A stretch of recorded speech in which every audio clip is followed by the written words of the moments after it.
over the long term, uncontrolled migration is deeply unfair to both the sending and the receiving countries. For the sending countries, it reduces domestic pressure to pursue needed political and economic reform and drains them of the human capital necessary to motivate and implement those reforms. For the receiving countries, the substantial costs of uncontrolled migration are borne overwhelmingly by low-income citizens whose concerns are often ignored by both media and government. I want to salute the work of the United Nations in seeking to address the problems that cause people to flee from their homes. The United Nations and African Union led peacekeeping missions to have invaluable contributions in stabilizing conflicts in Africa. The United States continues to lead the world in humanitarian assistance, including famine prevention and relief in South Sudan, Somalia, and northern Nigeria and Yemen. We have invested in better health and opportunity all over the world through programs like PEPFAR, which funds AIDS relief, the President's Malaria Initiative, the Global Health Security Agenda, the Global Fund to End Modern Slavery, and the Woman Entrepreneurs Finance Initiative, part of our commitment to empowering women all across the globe. We also thank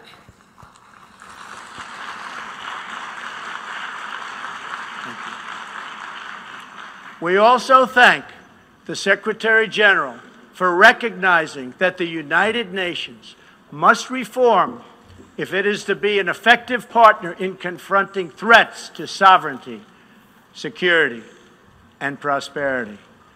Too often, the focus of this organization has not been on results, but on bureaucracy and process. In some cases, states that seek to subvert this institution's noble aims have hijacked the very systems that are supposed to advance them.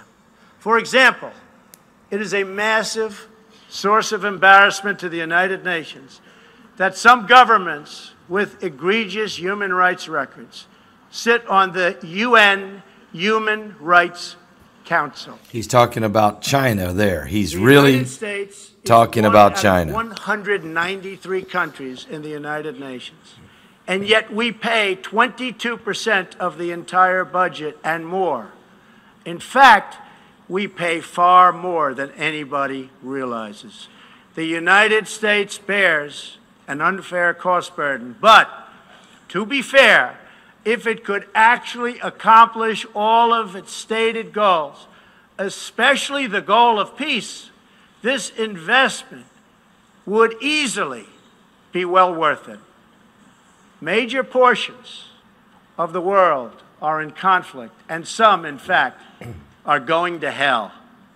But the powerful people in this room, under the guidance and auspices of the United Nations, can solve many of these vicious and complex problems. The American people hope that one day soon the United Nations can be a much more accountable and effective advocate for human dignity and freedom around the world. In the meantime, we believe that no nation should have to bear a disproportionate share of the burden, militarily or financially. Nations of the world must take a greater role in promoting secure and prosperous societies in their own regions. That is why in the Western Hemisphere, the United States has stood against the corrupt, destabilizing regime in Cuba and embraced the enduring dream of the Cuban people to live in freedom. My administration recently announced that we will not lift sanctions on the Cuban government until it makes fundamental reforms. All right, so he's telling the Iranians they've got to change their ways, and now the Cubans have got to change, and now Venezuela. Which has brought a once thriving nation to the brink of total collapse. The socialist dictatorship of Nicolas Maduro has inflicted terrible pain and suffering on the good people of that country. This corrupt regime destroyed a prosperous nation by imposing a failed ideology that has produced poverty and misery everywhere it has been tried. To make matters worse, Maduro has defied his own people, stealing power from their elected representatives to preserve his disastrous rule. The Venezuelan people are starving, and their country is collapsing. He's right on that. Their democratic institutions are being destroyed. This situation is completely unacceptable, and we cannot stand by and watch. As a responsible neighbor and friend, we and all others have a goal. That goal is to help them regain their freedom, recover their country, and restore their democracy. Wow, is he saying he wants to remove the Venezuelan government and Nicolas Maduro's regime? The United States has taken important steps to hold the regime accountable. We are prepared to take further action if the government of Venezuela persists on its path to impose authoritarian rule on the Venezuelan people. We are fortunate to have incredibly strong and healthy trade relationships with many of the Latin American countries gathered here today. Our economic bond forms a critical foundation for advancing peace and prosperity for all of our people and all of our neighbors. I ask every country represented here today to be prepared to do more to address this very real crisis. We call for the full restoration of democracy and political freedoms in Venezuela. So there you hear President Trump is now really calling for the world to help remove Nicolas Maduro. Not that socialism has been poorly implemented, but that socialism has been faithfully implemented. Wow. It don't work, in other words. Socialism don't work. Okay. Trump, here he goes. From the Soviet Union to Cuba to Venezuela, wherever true socialism or communism has been adopted, it has delivered anguish and devastation and failure. Those who preach the tenets of these discredited ideologies only contribute to the continued suffering of the people who live under these cruel systems. He's right. America stands with every person living under a brutal regime. Our respect for sovereignty is also a call for action. All people deserve a government that cares for their safety, their interests, and their well-being, including their prosperity. In America, we seek stronger ties of business and trade with all nations of goodwill. But this trade must be fair and it must be reciprocal. For too long, the American people were told that mammoth multinational trade deals, unaccountable international tribunals, and powerful global bureaucracies were the best way to promote their success. But as those promises flowed, millions of jobs vanished and thousands of factories disappeared. Others gamed the system and broke the rules.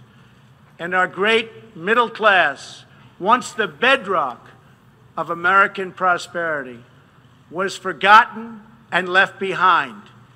But they are forgotten no more, and they will never be forgotten again. While America will pursue cooperation and commerce with other nations, we are renewing our commitment to the first duty of every government, the duty of our citizens. This bond is the source of America's strength and that of every responsible nation represented here today. If this organization is to have any hope of successfully confronting the challenges before us, it will depend, as President Truman said some 70 years ago, on the independent strength of its members. If we are to embrace the opportunities of the future and overcome the present dangers together, there can be no substitute for strong, sovereign, and independent nations. Nations that are rooted in their histories and invested in their destinies. Nations that seek allies to befriend, not enemies to conquer. And most important of all, nations that are home to patriots, to men and women who are willing to sacrifice for their countries, their fellow citizens, and for all that is best in the human spirit. In remembering the great victory that led to this body's founding, we must never forget that those heroes who fought against evil also fought for the nations that they loved. Patriotism led the Poles to die to save Poland, the French to fight for a free France, and the Brits to stand strong for Britain. Today, if we do not invest ourselves, our hearts, and our minds in our nations, if we will not build strong families, safe communities, and healthy societies for ourselves, no one can do it for us. We cannot wait for someone else, for faraway countries or far-off bureaucracies. We can't do it. We must solve our problems to build our prosperity, to secure our future, or we will build vulnerable to decay, domination, and defeat. The true question for the United Nations today, for people all over the world who hope for better lives for themselves and their children, is a basic one. Are we still patriots? Do we love our nations enough to protect their sovereignty and to take ownership of their futures? Do we revere them enough to defend their interests, preserve their cultures, and ensure a peaceful world for their citizens? One of the greatest American patriots, John Adams, wrote that the American Revolution was effected before the war commenced. The revolution was in the minds and hearts of the people. That was the moment when America awoke, when we looked around and understood that we were a nation. We realized who we were, what we valued, and what we would give our lives to defend. From its very first moments, the American story is the story of what is possible when people take ownership of their future. The United States of America has been among the greatest forces for good in the history of the world and the greatest defenders of sovereignty, security, and prosperity for all. Now we are calling for a great reawakening of nations, for the revival of their spirits, their pride, their people, and their patriotism. History is asking us whether we are up to the task. Our answer will be a renewal of will, a rediscovery of resolve, and a rebirth of devotion we need to defeat the enemies of humanity and unlock the potential of life itself. Our hope is a word and world of proud, independent nations that embrace their duties, seek friendship, respect others, and make common cause in the greatest shared interest of all, a future of dignity and peace for the people of this wonderful earth. This is the true vision of the United Nations, the ancient wish of every people, and the deepest yearning that lives inside every sacred soul. So let this be our mission, and let this be our message to the world. We will fight together, sacrifice together, and stand together for peace, for freedom, for justice, for family, for humanity, and for the Almighty God who made us all. Thank you. God bless you. God bless the nations of the world, and God bless the United States of America. Thank you very much.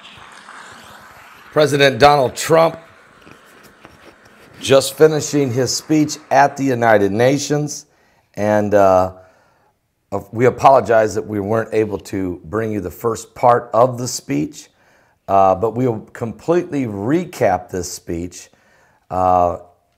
in today's live broadcast when we go live at 12 noon Eastern. We'll give you a full rundown on the president's speech and the president's comments and his vision, really. He is wanting to see a different United Nations. He said yesterday that it was time that the United Nations take bold action to reform, to change its way of doing business, basically, to turn from a bureaucracy to more of a collective, individual nations working together.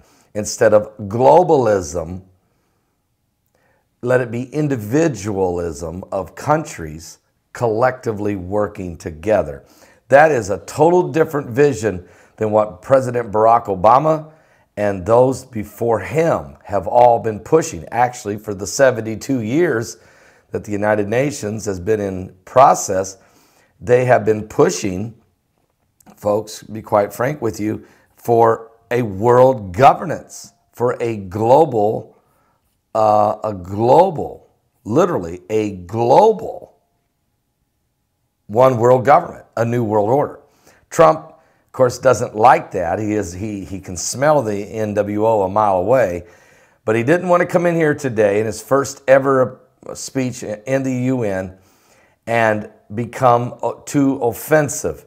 He decided to take a softer approach, although he called out those nations that certainly are failing their people. And so we will give a complete analogy of this speech. I'll be back with you live at 12 noon Eastern with our regular scheduled broadcast. Plus, we have Hurricane Maria that has just crashed into the island of Dominica and has completely destroyed it. I mean, completely destroyed Dominica and Guadalupe. And it's headed as a Category 5, headed right now for San Juan, Puerto Rico. I'll be back at 12 noon right here on the coming apocalypse. God bless. Thank you, Brock, for putting this together.